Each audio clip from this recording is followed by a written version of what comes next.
Allah Peyğəmbər və əhl-i beytindən dünya və axirət bizi ayrı salma. İlahi Qur'anı həmişə başımızın üstündə hakim qərar ver. İlahi İmam-ı zamanımızı bizə tez yetir. Ağanın nurlu cəmalını görməyi hamımıza nəsib elə. Xəstələrimizə, yaralı qazilərimizə tez bir zamanda şəfa ver. İlahi və Rəbbim əsirlikdə olanlarımızı azad elə. İşi müşkülə düşənlərin işlərinə fərəc ver. İlahi İmam Rıza əleyhissalam hörmətinə yol çıxanlar, qərib yerdə olanlar, hərbi xidmətdə olanlar hamısını səlamət elə.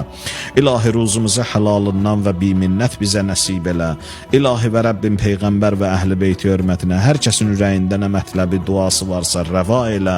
İlahi günahlarımızı, xətalarımızı öz geniş rəhmətinlə əff elə. Peyğəmbər və əhl-i beytin ziyarət və şəfaətini hamımıza nəsib elə. Allah işlərimizin, ömrümüzün aqibətini xeyr elə, xətm elə. Bağışlamamış bizi qəbr evinə aparma. Allah hər kəsin ürəyində nə hacəti duası varsa inşallah bu əziz günə xatir